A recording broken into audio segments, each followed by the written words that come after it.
Kill monsters, get gold. Kill more monsters, get more gold. Kill even more monsters, get even more gold. Wow, this is exciting. Oh, that's right! Magic items too! Don't forget about the magic items! So, gold, magic items, that's what we give our players from levels 1 to 20. Gee, I wonder if that gets boring. Factor in the limited uses for gold in D&D 5th edition and how much magic items can unbalance the game when handed out like candy, and we have a real problem on our hands, don't we? But fear not. Today we're gonna go over 16 alternative ways Dungeon Masters can reward their D&D players. Now, I'll be explaining the premise of this new system in this video, but if you wanna get the entire rewards and recognition system my team created, complete with alternative rewards for every tier of gameplay from level 1 to 20, it is now available in the May 2022 issue of Lair magazine, which all DM Lair patrons get. Number 1, appointments. Basically, a character is given a position within the town. This could be an honorary membership in the guard, or maybe even a military authority or military rank. Rank? They might be granted an office in the church or the local government. And this could give them benefits such as a bonus to persuasion within that organization and perks such as finding shelter within the church or getting help from the guard when engaging enemies within the town. They might also take part in policy or law discussions, have access to porters, messengers, and other agents as appropriate. Just be careful. Remember, if they have an office with the guard, and they might have some military authority, that guards don't take on super powerful enemies. That's what adventurers do. In fact, that is exactly what people in cities do. They hire adventurers to take on the big bad enemies. Because there are players who are going to be like, well, if I'm a captain of the guard, I could just have the guard go fight the people in the dungeon and I can get all the rewards. No, that doesn't work that way. Number 2, decorations. For exemplary service to the town, a character or all of the characters in a group might be granted a decoration such as a Lord Mayor's Medal of Honor or High Priest's Golden Dove. This gets them a discount on services in the town for a few weeks, and they get a medal or ribbon that has some gold piece value attached to it, just in case they want to sell it. And of course, as they get higher in level, these rewards and the decorations get better and better. Number 3, services. The first is quite obvious, religious services, because we need to have healing, greater restoration when we get turned to stone, get risen from the dead, all those types of good things. They might also be granted arcane services, such as casting teleport, casting plane shift, sorts of things like that. Number 4, transportation. They might be granted for exemplary service to a patron or the city or some important personage, a cart, a fine horse, a wagon, a war horse, a ship including crew, or teleportation circle access. Of course, if they're granted a crew, they're gonna have to be paid though. That crew doesn't just work for free, and it'll fall upon the players to do that. Number 5, contacts. Sometimes it isn't just the money that you have in your pocket, but it's the connections you have. It's the important people that you know, and they can get you really cool stuff and grant you favors and help you out when you really need it. These contacts might be in a certain organization within the city or region. They could be in the government, they could be in the church. And your contacts grant your characters favors, such as helping them gather information. Maybe they can get them meetings with important people. They can deliver messages, help them gather supplies, that sort of thing. But they don't help them in combat. I think we're starting to get a reoccurring theme here. The goal of the rewards and recognition system is to give your players cool things that they can use as they play the game. It's not to be used as a way not to play the game, because combat's a part of the game. So if you're giving them things that allow them to not play the game, it's like counterproductive. Some people are going to argue with me about that. I'd be like, Luke, the most fun thing about Dungeons & Dragons is getting access to armies and stuff that can do all the work for you, and therefore you don't even have to do it anymore. I'm like, well, then what are you doing sitting around the table? Directing your armies? Is that what you're doing? That doesn't sound like Dungeons & Dragons. It sounds like war games, which were back in like the 50s and 60s and 70s, from which Dungeons & Dragons came about to be. We're going full circle.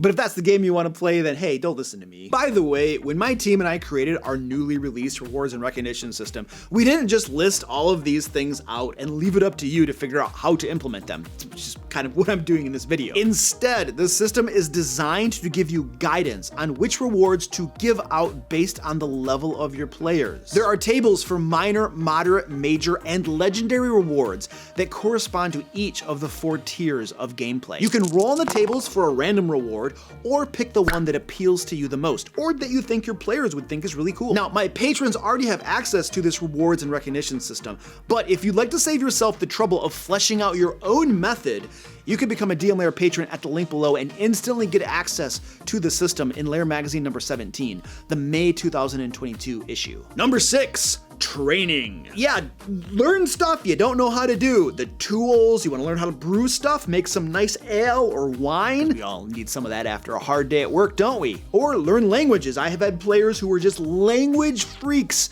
and wanted to learn every language in the game. Kind of like learning lots of languages too in the game, or knowing lots of them. It comes in very handy. Just note that if the characters are granted access to a trainer who will train them for free on a tool or language of their choice, it does take time. It is not an instantaneous thing. Nobody learns how to do something proficiently overnight. Now, this could be part of downtime or however you want to do it, but it takes time, even if it doesn't cost them any gold pieces, because it's just got to be, it needs to be a realistic, I think. Otherwise, you're just like, oh, I learned language overnight. Wow. Unless it's magic. Somebody's like, Luke, but it's fantasy world. What about magic? Okay, fine.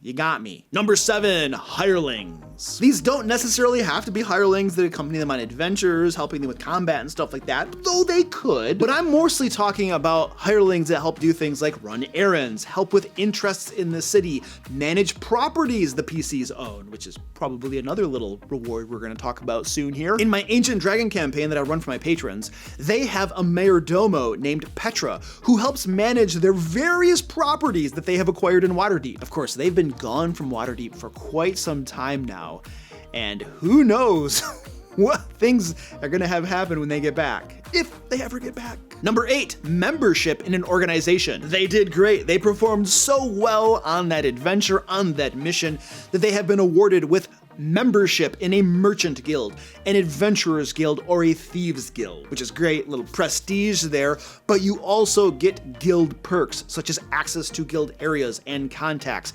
guild products at a discount or node cost, a place to sleep to lay your head at night. The list goes on. Number 9, public recognition. You could get a feast at a lord's mansion, a large public banquet, recognition at a festival, public announcement of heroic acts, a parade, a monument built in their recognition, a name commemoration, like on a street or a building named after them, or cool stuff like that. This toilet over here is named after me. That's like a level 1 reward. And this can grant PCs advantage on charisma checks with the local populace for a certain time period because, hey, everybody's like, this person was just publicly recognized. We like them. By the way, if you are finding this video helpful, please give me a thumbs up and leave a comment for the algorithm down below.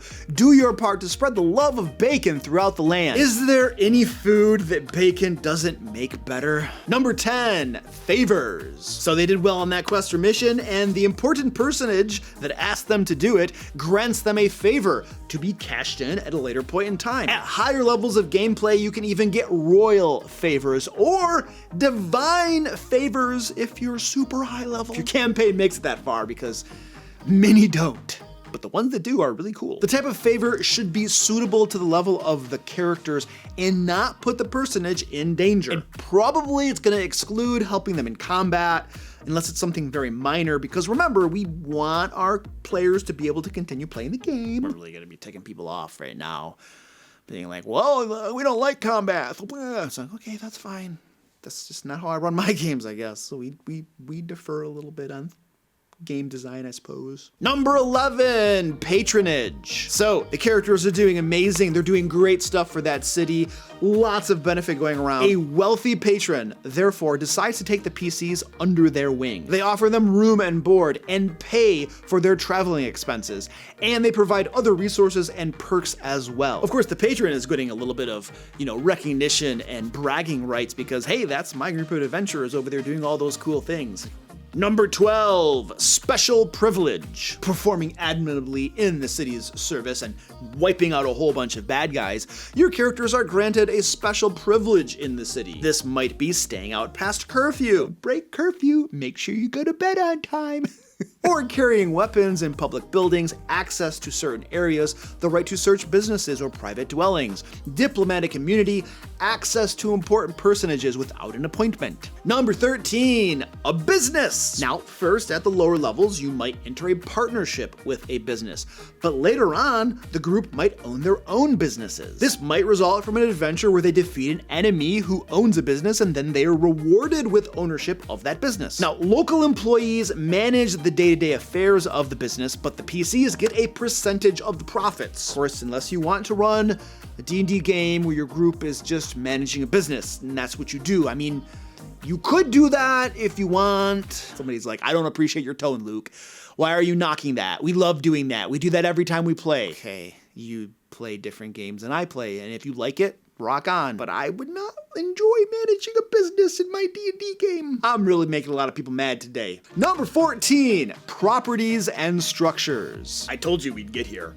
You could own a plot of land, a townhouse, a mansion, a small fortification, a stronghold, which is like a fortified keep or a tower, or even a castle. Of course, at low levels, you get the little stuff, and then as you gain levels, you get the better stuff. Now, the characters would be granted ownership of that property, but if there is a staff or guards, the characters are responsible for paying their expenses. Gives them something to do with all their gold pieces, because that is a problem in 5th edition. All this gold and nothing to do with it. Number 15, titles. You could be granted a special title, such as a squire, knighthood, a baron, a count, a duke, or prince, or even sovereign. Accompanying your title, your special office in the nobility, I suppose, or whatever you want to call those things. You get invitations to high society's social events and recognition among the nobility.